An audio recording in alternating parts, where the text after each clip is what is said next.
नमस्कार दोस्तों, मेरा नाम राकेश शर्मा है। मैं वैदिक समाधान के इस अंक में आपका हार्दिक स्वागत करता हूं। मेरे साथ आज हैं प्रोफेसर पतंजलि मिश्र, जो कि बनारस विश्व हिंदू विश्वविद्यालय में वैदिक शिक्षा विभाग से संबंध रखते हैं। नमस्कार प्रोफेसर साहब, मैं आपका हार्दिक स्वागत करता हूं। प्रोफेसर साहब, आज का विषय है हमारे घर में जो ये पूजा घर या मंदिर होते हैं, उनका महत्व, उनका अंतर और उनसे संबंधित क्या सावधानी हमें बरतनी चाहिए जिससे कि हमें पूरा का पूरा लाभ मिले, हमें कोई ऐसी गलती ना करें जिसका हमें हानि या घाटा हो। तो और इससे संबंधित कोई और भी उपाय, इसकी दिशा एवं रखरखाव और इससे नित्य प्रतिदिन क्या करना चाहिए ताकि हम अपने इष्ट देव का पूरा का पूरा सम्मान कर सकें। तो इस विषय में मैं चाहूँगा कि आप दर्शकों से जानकारी साझा करें। शर्मा जी, आपने बड़ा अच्छा प्रश्न किया और एक तो मैं आपका अभिनंदन करता हूँ कि इतने अच्छे अच्छे प्रश्न आप लाते हैं अपने चैनल के माध्यम से, और ये समाज में बहुतों के ये प्रश्न है जिसकी चिंता आपने करके बड़ा उपकार किया है समाज पर। इस क्रम में कहना यह है कि घर में एक देवालय तो होना ही चाहिए। देवालय होना चाहिए। अब देवालय का मतलब दो तरह का देवालय होता है। एक होता है प्रतिष्ठित मंदिर, प्रतिष्ठा किया हुआ मंदिर। एक होता है पूजा घर।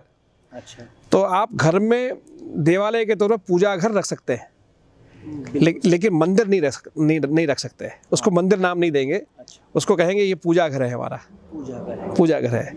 क्योंकि घर में अगर आपने मूर्ति की प्रतिष्ठा कर दी तो मूर्ति की प्रतिष्ठा घर में करने के बाद उस घर में फिर रहने का क्रम नहीं होना चाहिए। हाँ, तो दो तरह की मूर्तियां होती हैं, एक चल मूर्ति, एक अचल मूर्ति। अचल का मतलब होता है जिनकी प्रतिष्ठा कर दी गई, जमा दी गई, जमीन में उनको एक स्थान देकर के जमा दिया गया, वो हिल नहीं सकते। और एक चल मूर्ति होती है जो कि हम नर्मदेश्वर रखते हैं, शालिग्राम जी रखते हैं, ठाकुर जी को रखते हैं। तो यहाँ आज किया पूजा, कल वहाँ पे भी कर सकते हैं पूजा। कथनचित मकान अगर बदला हमने तो उठा करके हम कहीं और भी ले जा सकते हैं। ये चल का क्रम है।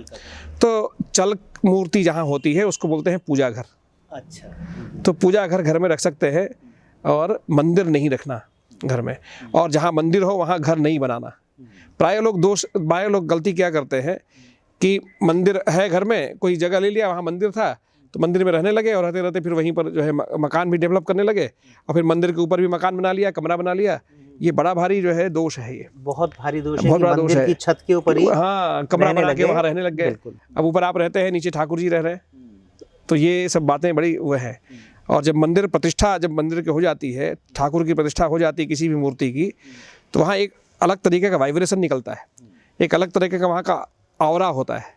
तो उस ऑरा के आसपास आप जो है शयन, भोजन और बाकी और जो नित्य के क्रियाकलाप हैं आप नहीं कर सकते, है ना। जैसे आप एक सामान्य क्रम में देखें, कोई बहुत बड़ा आदमी आपके सामने आ जाए, आपके आचार्य आ जाए, आपके गुरु आ जाए, आपके माता पिता आ जाते हैं, तो उनके सामने आप एक बड़े ही मर्यादा में रहते हैं, है ना। तो वैसे ही ये अगर आपने ऐसा कर दिया, स्थापित कर दिया उनको, तो एक फिर वो बहुत मर्यादा में बात करनी पड़ती है। अब प्रश्न आप ये कर सकते हैं कि भाई जो चल मूर्ति है क्या उसमें मर्यादा नहीं होती, या आप प्रश्न कर सकते हैं। तो चल मूर्ति का जो क्रम है, चल मूर्ति का जो वाइब्रेशन है उस तरह का वाइब्रेशन नहीं बनता जैसा कि अचल का बनता है। इसलिए ये बातें ठीक नहीं। तो घर में पहला तो मैं कहूँगा कि घर में मंदिर नहीं बनाना, मंदिर घर के बाहर बनाना, एक तो ये ध्यान देना चाहिए। और दूसरा, घर में फिर क्या कैसे पूजा करें, तो पूजा घर बना लीजिए और जिस भी ठाकुर से आपका दिल मिलता है, आपकी आस्था बनती है, उस ठाकुर के विग्रह को घर में रख करके रोज पूजन करिए, रोज अर्चन करिए, रोज वंदन करिए। ये कर सकते हैं। बहुत बढ़िया। अगर पूजा अगर मान लीजिए हमारे घर में है तो उससे संबंधित वह किस दिशा में होना चाहिए और उससे संबंधित क्या और हमें सावधानी बरतनी चाहिए? देखिए, घर जैसे बहुतों को ऐसा घर कम उपलब्ध होता है कि मैंने जैसे एक पर्याप्त जगह मिले तब तो हम दिशा बहुत आगे पीछे करें, लेकिन पर्याप्त जगह नहीं है तो क्या करें। तो उसके लिए कहते क्या है कि जिधर ठाकुर को रखा वह दिशा अपने आप में पूर्व माना जाता है। अच्छा, है ना, तो पूर्व दिशा में हाँ भगवान जी का वास है। हाँ, वहाँ से ऐसा मानते हैं जहाँ ठाकुर जी रखे आपने अगर दक्षिण तरफ भी रख दिया ठाकुर जी को तो वो भी पूर्व मान लिया गया उसको। अच्छा। जहाँ ठाकुर जी हुए, जहाँ आपके इष्ट देव हुए, वही दिशा जो है पूर्व मान ली जाती है। अच्छा। ये एक तो ये परंपरा है। कथनचित आपको नहीं क्योंकि होना तो चाहिए ईशान कोण में। ईशान कोण, हाँ, ईशान कोण हुआ, ईशान कोण हुआ पूरब और उत्तर, उत्तर के बीच में हाँ, हमें, पूरब उत्तर के कोण में अच्छा, ईशान कोण है। प्रोफेसर साहब, अक्सर ये प्रश्न दिमाग में आता है कि मंदिर की जो मुख की डायरेक्शन है वो किस तरह होनी चाहिए, और जो पूजा कर रहा है व्यक्ति वह किस डायरेक्शन में देख के पूजा करे। इससे संबंधित आपका ज्ञान क्या है? मंदिर किधर हो, रसोई घर किधर हो, पाकशाला घर का किधर हो, किधर जो है लेटरिन बाथरूम रखें हम, किधर हम सीढ़ी रखें हम, इस तरह की बातें आती हैं। उस क्रम में जो आपने प्रश्न किया कि पूजा घर किधर होना चाहिए घर में, अगर आपके पास स्थान है तो पूजा का स्थान घर में ईशान कोण में रखना चाहिए।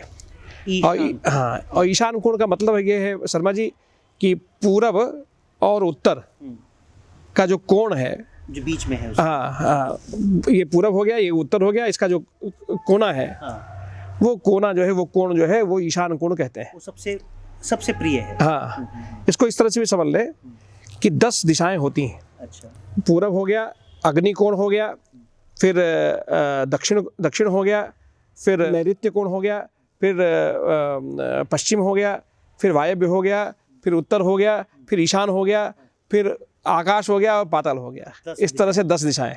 आपने सुना होगा शर्मा जी कि दशरथ जो थे भगवान राम के पिता, उनका नाम था दशरथ। दशरथ नाम क्यों था? तो उनका नाम दशरथ इसलिए था कि उनका जो रथ था वो 10 दिशाओं में जाने का जो है सामर्थ्य रखता था। हाँ, कोई रोक नहीं सकता था। तो उसी क्रम में पूरब, जो एक हमने प्रसंग आया इसलिए मैंने बताया आपको ये बात। तो पूर्व और उत्तर का जो कोण है वो है ईशान कोण। तो ईशान कोण में ईश्वर को रखना चाहिए, है ना। ईशान कोण वो भगवान शंकर का स्थान है, वो तो भगवान शंकर का स्थान है, तो वहाँ ईश्वर को रखना चाहिए। ठाकुर को रखने का जगह है, वो देवस्थान है वो घर का, वहाँ रखना चाहिए। और पूजा घर के तौर पर रखना चाहिए, मंदिर बना के नहीं रखना। कुछ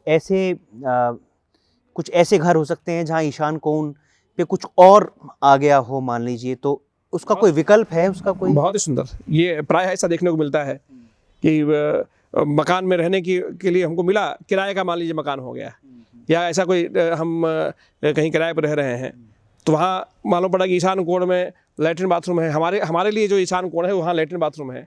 वो मकान का जो मालिक है उसके लिए तो ईशान कोण जो है वहाँ कुछ और है, लेकिन हमारे लिए ईशान कोण में लैट्रिन बाथरूम अगर हो गया, ऐसी स्थिति में क्या करे? या जो छोटे लोग हैं, छोटे लोग मतलब जो लोग ड्राइवरी करते हैं या और भी कोई काम करते हैं, या कहीं कोई सामान्य क्रम में कहीं पड़े हुए हैं और वहाँ ईशान कोण में कुछ ऐसी चीज़ें हैं, तो वहाँ क्या करें? तो उसमें वहाँ बात आती है कि पूज्य पूजकयो प्राची, पूजा जिसका हो रहा है और जो पूजा करने वाला है, ये जब बैठते हैं तो जिधर पूजा जिसका करना है वो जिधर बैठता है वो अपने आप में पूरब माना जाता है। तो पूर्व को दिशा मान करके वहाँ ठाकुर को स्थापित करके आप कर लीजिए, और नहीं तो जहाँ ठाकुर जी को आपने बैठाया वही पूरब है, ऐसा माना जाता है, ऐसा माना जाता है। लेकिन ये विकल्प है, हाँ, ये विकल्प है। जहाँ आपको कुछ नहीं मिल रहा है वहाँ ये विकल्प करके करेंगे तो भी आपकी पूजा जो है कंसीडर की जाएगी, उसको स्वीकार किया जाएगा। हाँ हाँ। तो कितनी अच्छी जानकारी एक साझा की, मंदिर और पूजा घर का डिफरेंस आज हमें पता चला, और किस डायरेक्शन में होना चाहिए, किस डायरेक्शन में खड़े होके या बैठ के पूजा करनी चाहिए, और अगर मान लीजिए किसी वजह से आपको वो दिशाएं उपलब्ध ना हो तो उसके सही विकल्प क्या हैं। आशा करता हूँ ये जानकारी आपके बहुत लाभकारी साबित होगी। अगर कोई इससे संबंधित और कोई प्रश्न हो तो आप कमेंट्स बॉक्स में डाल सकते हैं, हम गुरुजी से साझा करके उसके उत्तर जल्द से जल्द देने की कोशिश करेंगे। जुड़े रहिए, स्वस्थ रहिए, धन्यवाद। Please like, subscribe, share.